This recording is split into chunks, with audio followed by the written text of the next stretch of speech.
appearing via the Boardwalk Honda hotline, John McMullen. He joins us now with some NFL news and notes here on our Monday edition. John? Hello, guys. Did you get enough sleep after the WrestleMania last night? Whew, that's a long, long show. Man. That is a long, long show, is right. The countdown is beginning to the NFL draft here, and you know, we said this before. The synergy just kind of all worked. The Sixers are now relevant. The Flyers are in the playoffs. Right at the same time that the Eagles draft is not quite as juicy as it has been the last, 5-6 years. They typically are drafted in the top 15. Now drafted in 32nd. It has really changed the dynamics of the draft. However, the draft is still a must-watch for Eagle fans because of Howie Roseman, correct? And the question I have for you to start this thing off is, do you think the Eagles will be picking at 32? I don't. I've thought since early in the process, it's pretty clear, there's a price to pay for building this Super Bowl roster, and that's what it ended up being. And part of it was giving up significant draft capital, really, over the past couple seasons. And the fact that they come into this process without a second and a third round pick, and it's pretty clear, especially when you look ahead, and you have to do that when you're building a team. You not only have to think about this season, but as far as cap issues go, you got to think about 2019 and 2020. So from the Eagles standpoint, they owe a lot of money, not only this year but next year. So the best case for it is to get young players under contract to make things a little bit cheaper moving forward. To do that, you need significant draft picks, and they don't have it. So I've always thought they wanted to get back into this draft. They certainly want to have picks on day two. So ultimately, if that doesn't mean players going, and Nick Foles is still here, Michael Kendricks is still here, Ronald Darby's still here, that means trading back from 32. So I think there's going to be some movement. Let's put it that way. Draft day or pre-draft? Well, I think pick-wise, it's usually going to be draft day, obviously.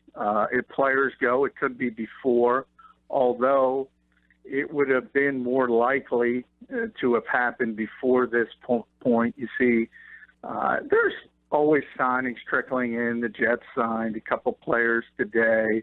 Jordan Matthews signed with the Patriots. So you always have a little trickle of personnel moves this late in free agency, but most of the heavy lifting has been done by teams in that aspect of this. So more than likely it's going to happen right before the draft, during the draft. But you never know with Howie. If anybody's obviously apt to make moves, it's him. Nobody's made more trades. He's right there with the Patriots. Nobody likes to move up and down more than Howie Roseman. John, you say you never know with Howie. Do you think Nick Foles then is still in play?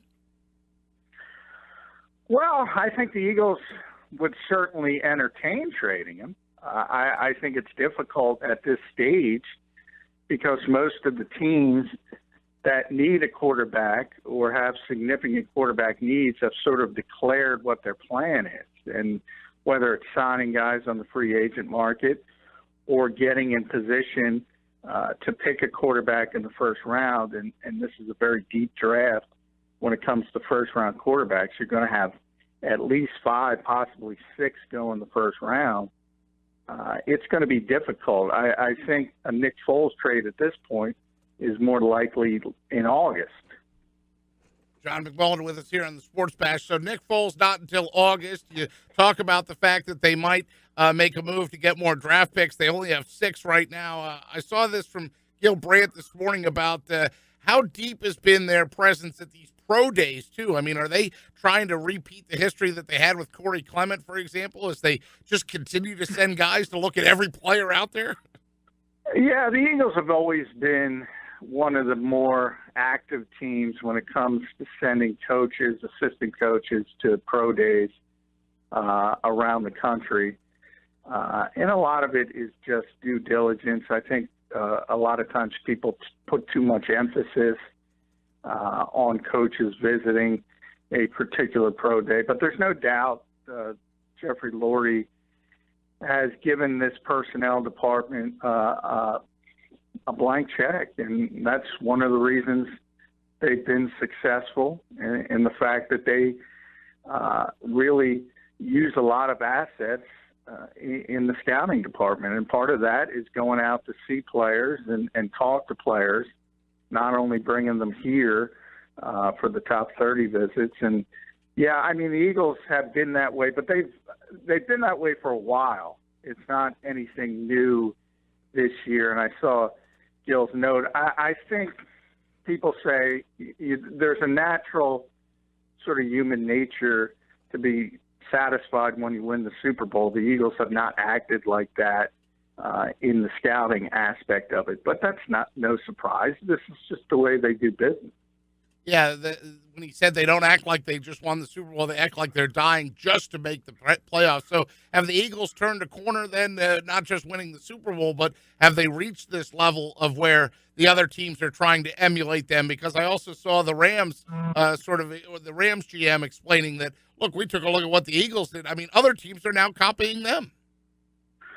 Yeah, I mean, that always happens with the Super Bowl. And I kind of mentioned that on the show a couple weeks ago. You guys might remember. You asked me, who would they go after to try to copy the Eagles? And people think talent-wise. And I said at the time, I think it's got more to do with their scheme and their aggression. I think that's where people are going to start copying the Eagles and how effective they were pushing sort of stretching the envelope and not just giving up possessions, and also off the field. And that counts with the aggressiveness of Howie Roseman, his willingness to make moves, and that's what the Rams are saying. You can't be scared if you want to win the Super Bowl. You got to go for it. And that's what the Rams have kind of copied from the Eagles. Hey, John, another thing, with the draft being at 32, and we know they don't have a second and third round pick. For now, but more likely that they move higher into the first round or out of the first round to accumulate more picks. No question, lower, moving out of the first round because they want to accumulate picks.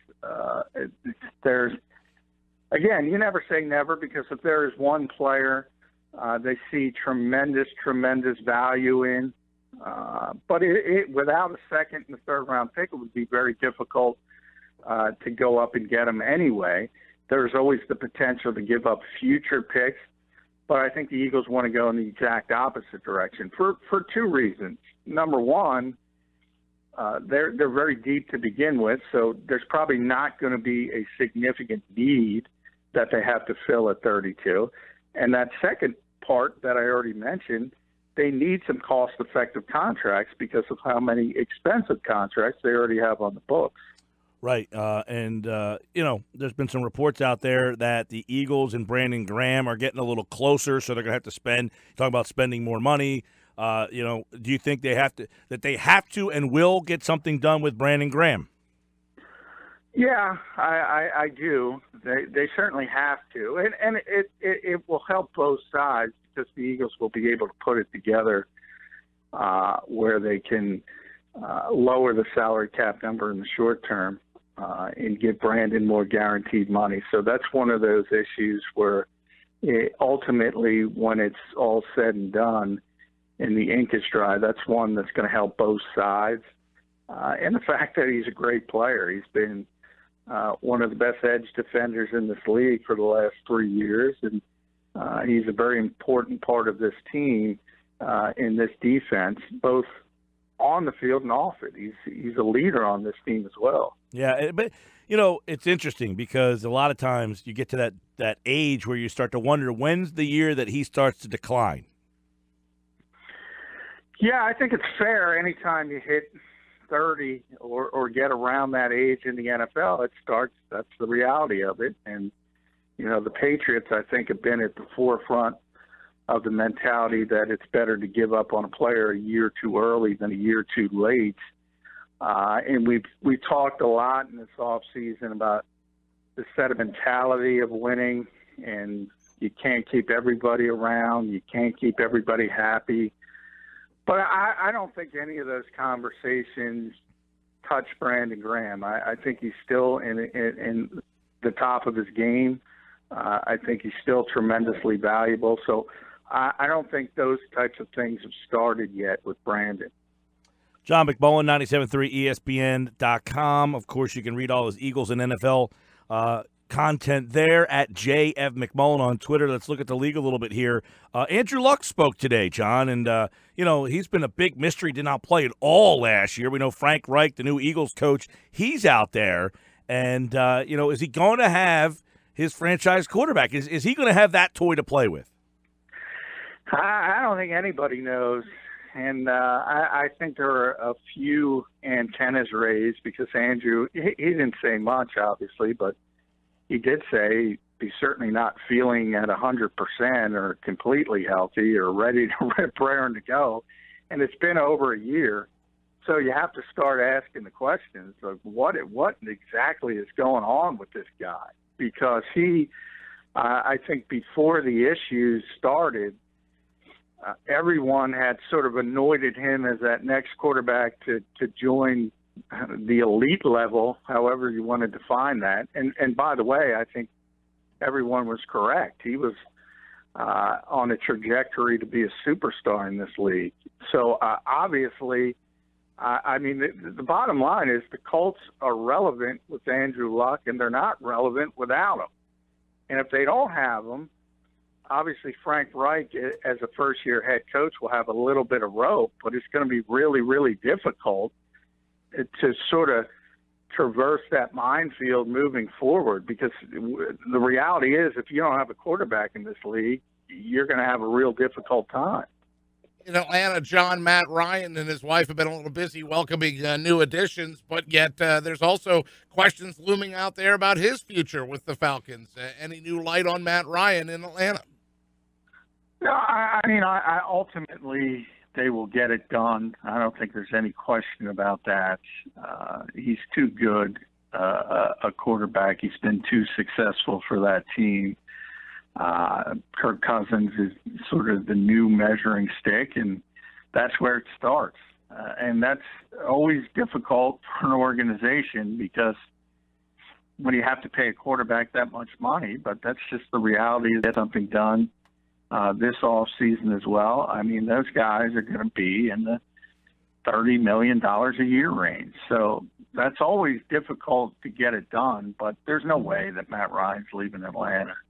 Eli's come out and said, I don't have a problem with Odell Beckham not coming to my workouts. The OBJ thing, it's almost a little ridiculous, the OBJ watch 2018. But what about Eli Manning's comments and the latest on OBJ in New York? Well, they got to start their off-season workouts a week early because they have a new coach, Pat Shurmur, so you get a week head start.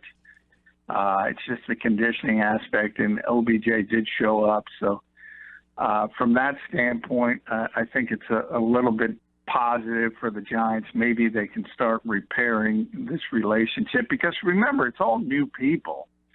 It's not Jerry Reese and Ben McAdoo any longer. Dave Gettleman doesn't have a history with them. Pat Shurmur doesn't have a history with them. So he does have an opportunity to sort of enter with a clean slate if he wants to. I've seen no evidence that he's going to be mature about it, but we'll see. Stranger things have happened. And as I constantly tell Mike, I don't think what Eli Manning says matters anymore in New York. He's not going to be there very long. Whether he starts this year, maybe it's a possibility if the Giants don't get the quarterback or he's not ready to play from week one. But ultimately, this will be his last season. So I don't think he has much to say about this, at least from the long-term perspective. So I think Pat Shurmur and Dave Gettleman are trying to build something for years down the line. And the question is Beckham going to be involved with that? And I think that's to be answered. I still think if they could get value in return, they would love to get rid of him. And they have the number 2 pick in the draft, John. So when their name is called after Cleveland at 1, which way do you think the Giants are leaning. Gettleman's an interesting, guy. Does he kind of go an unconventional route here, or is he, that old school conventional guy?